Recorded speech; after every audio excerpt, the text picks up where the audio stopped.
अपना ध्यान सम्मुख विराजमान श्री श्री 108 श्री सद्गुरुदेव महाराज जी की ओर लगाते हुए और अपनी मुख रचना को पवित्र करने हेतु एक बार ऊंची और मीठे स्वर में बोलिए जयकारा बोल मेरे श्री गुरु महाराज की जय। बोलो साचे दरबार की जय। बोलो श्री सद्गुरुदेव भगवान की जय। एक बार की बात है, एक मित्र ने अपने दूसरे मित्र से पूछा कि तुम तो श्री सद्गुरुदेव महाराज जी अनंतपुर वाले गुरु महाराज जी को मानते हो ना? तो उसने कहा हाँ जी, मैं अनंतपुर वाले श्री सद्गुरुदेव महाराज जी को मानता हूँ।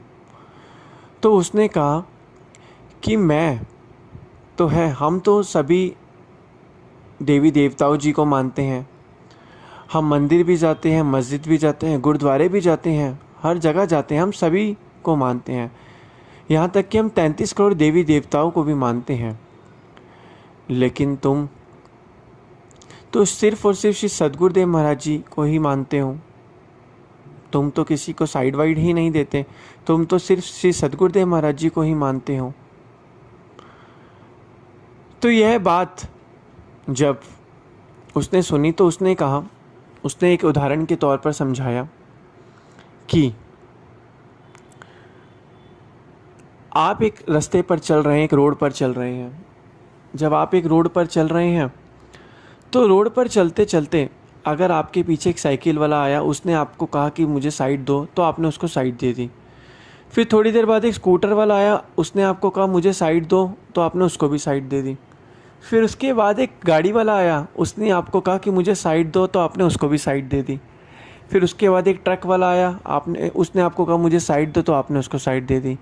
और वो आपसे आगे निकल गए और थोड़े समय पश्चात वो आगे जाके एक जगह पर रुक गए जो कि था ट्रेन का फाटक। और मैं भी जब वहाँ पर पहुँचा तो मैं भी साथ में रुक गया।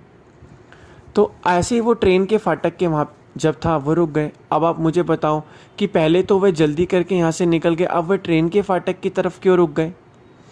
तो उसके मित्र ने कहा कि इसका तो सीधा जवाब है, क्योंकि ट्रेन जो है, ट्रेन क्यों किसी के लिए रुकती है? ट्रेन का रास्ता सीधा होता है। ट्रेन इतनी बड़ी विशाल है, ट्रेन का तो रास्ता सीधा होता है। ट्रेन अगर सबके लिए रुकने लग गई तो क्या होगा? ट्रेन तो सीधी की सीधी है, ट्रेन तो सीधी सीधी ही जाएगी, वो किसी के लिए रुकती थोड़ा ना, वो तो वैसे की वैसे ही सीधी है, बाकी लोगों को उसके लिए रुकना पड़ेगा।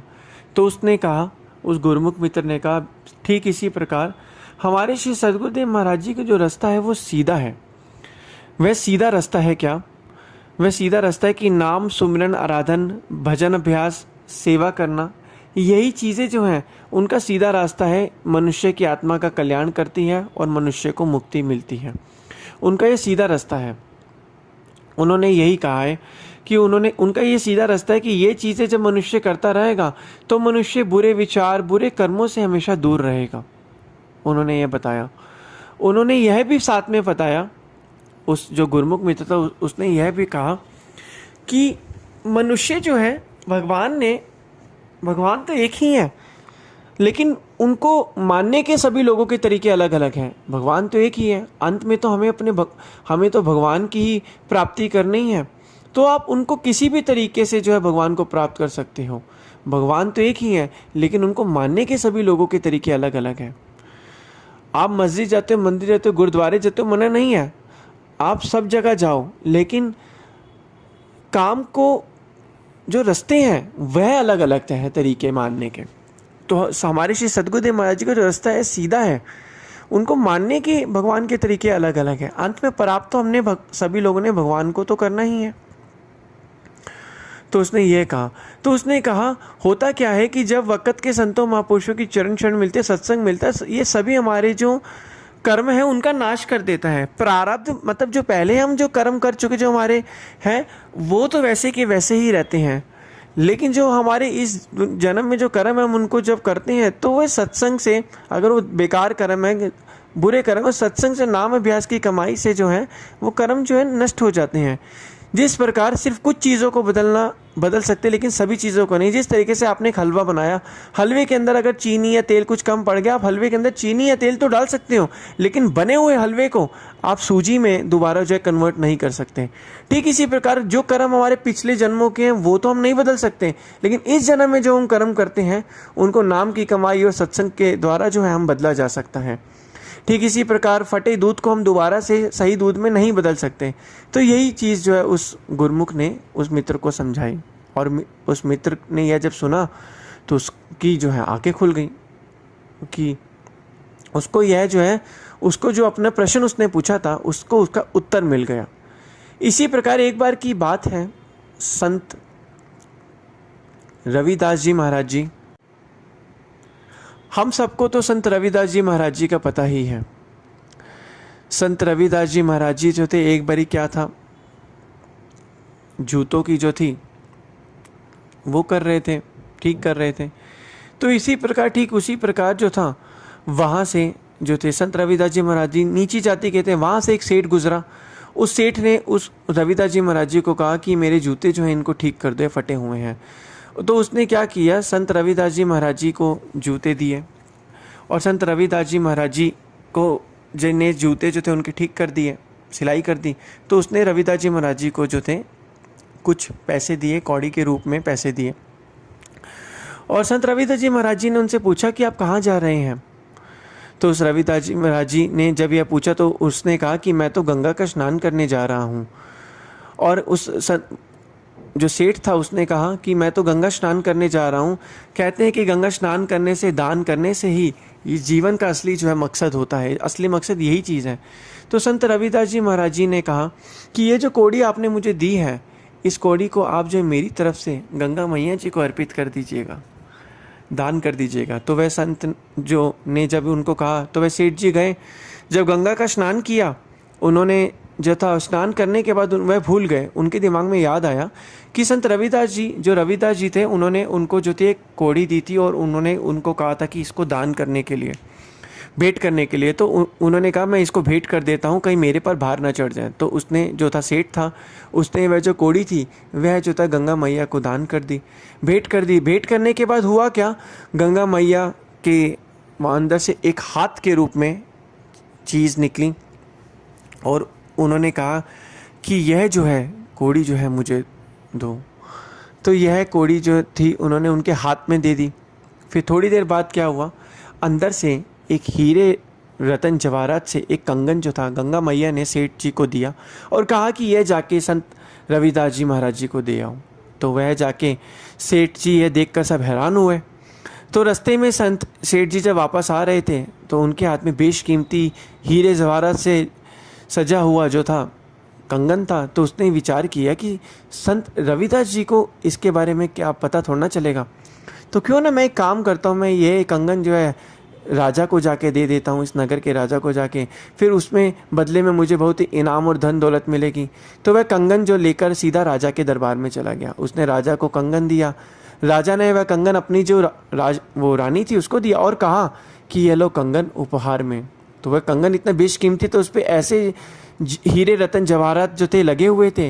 रानी ने कंगन लिया और देखा, वो बहुत हैरान हो गई और उसने राजा को कहा कि राजा हे महाराज, मैं एक कंगन का क्या करूँगी, आप मुझे एक और कंगन दीजिए, तभी तो मेरे हाथों में कंगन अच्छे लगेंगे। तो राजा ने उस सेठ जी को कहा कि हमें ये एक और कंगन चाहिए। तो सेठ जी ने कहा कि महाराज जी, एक कंगन ही तो अच्छा लग रहा है। तो राजा ने कहा कि एक कंगन से क्या होगा, अगर तुम इसके निर्माता हो तो तुम एक और कंगन भी तो मेरे पास ला सकते हो। राजा ने यह बात उस सेठ को कही और थोड़े समय बाद उसी वक्त राजा ने गुस्से में कहा कि ये कंगन एक और मेरे लिए लेके आओ ताकि मैं रानी को उपहार दे सकूं, वरना तुम्हें मृत्युदंड मिलेगा। यह बात सुनकर जो था सेठ जी जो थे उनकी आंखों में आंसू आने लग गए और उन्होंने सारा का सारा वृत्तांत सेठ जी को सुनाया, उन राजा को सुनाया और कहा कि ऐसे ऐसे जो था मुझे गंगा मैया ने यह कंगन दिया और कहा यह जो थे संत रविदास जी महाराज जी को दो। तो संत रविदास जी महाराज जी को दिया कंगन। तो उन्होंने कहा कि सिर्फ और सिर्फ आप संत रविदास जी महाराज जी ही आपको यह जो है कंगन जो है दे सकते हैं। दोनों सेठ और राजा संत रविदास जी महाराज जी के चरणों में, रविदास जी महाराज जी के पास गए तो सेठ जी ने रविदास जी महाराज जी के चरण स्पर्श किए और कहा कि संत रविदास जी महाराज जी कृपया करके मेरी जान बताइए। उन्होंने जान बचाई है। उन्होंने पूरा का पूरा वृतांत जो था, कैसे कैसे उन्हें कंगन मिला गंगा मैया जी से, उन्होंने संत रविदास जी महाराज जी को बताया। तो संत रविदास जी महाराज जी ने कहा राजा को कि राजा आपको एक और ये कंगन चाहिए, आप आइए इधर। तो संत रविदास जी महाराज जी जिस जगह पर, जिस चटाई पर बैठते थे, उस चटाई को हटाया और नीचे देखा, उस जगह जो थी वह पूरी की पूरी जगह पारदर्शी हो गई। उस पारदर्शी जगह के नीचे जो थे अनेकों ऐसे कंगन थे, हीरे जवाहरात से जकड़े हुए ऐसे कंगन थे। और उन्होंने कहा कि राजा आपको जो कंगन इसमें पसंद आया वो कंगन ले लो। राजा और जो सेठ जी थे वह देखकर हैरान हो गए और उन्होंने जो थे संत रविदास जी महाराज जी के जो थे चरणों को स्पर्श कर लिया। क्योंकि जब वह संत रविदास जी महाराज जी क्या थे, वह सिर्फ और सिर्फ नाम की कमाई करते थे। नाम की कमाई के साथ साथ अपना ये जो जूतों का कार्य था यह काम करते थे। तो संत रविदास जी महाराज जी के चरणों में दोनों गिर पड़े। तो इसी प्रकार हमें वक़्त के संत महापुरुष जो मिले हैं, ये सिर्फ और सिर्फ इस धराधाम पर परमपिता परमात्मा का रूप बनकर हमें जो भक्ति का दान देने के लिए आए हैं। जितना जितना हम परमपिता परमात्मा की बंदगी करेंगे उतना उतना हमारे मन के अंदर शांति आएगी, जीवन आनंद से व्यतीत होगा। वक़्त के संत महापुरुषों के पास सब कुछ है, सब कुछ वक़्त के संतों महापुरुषों के पास है, लेकिन हमारी वो आँखें ही नहीं है उन्हें देखने के लिए। क्योंकि जितना जितना वक़्त के संतों महापुरुषों के चरण शरण में आएंगे, उनके आगे और मौज में चलेंगे, वे सब कुछ हमें मिलेगा। लेकिन शर्त क्या है, हमें उनके आगे और मौज में चलना है। तो इसी प्रकार हमें बहुत ही भाग्यशाली हैं हम जीव, हमें वक़्त के संतों महापुरुष श्री अनंतपुर दरबार की चरण शरण प्राप्त हुई है। जितना जितना हमें चरण शरण मिली है, जितना जितना हम भक्ति परमार्थ की कमाई करेंगे, उतना उतना हमारा ये लोक भी सुखी होगा और परलोक भी सुहेला होगा। बोलो जयकारा बोल मेरे श्री गुरु महाराज की जय। बोलो साचे दरबार की जय। बोलो श्री सद्गुरुदेव भगवान की।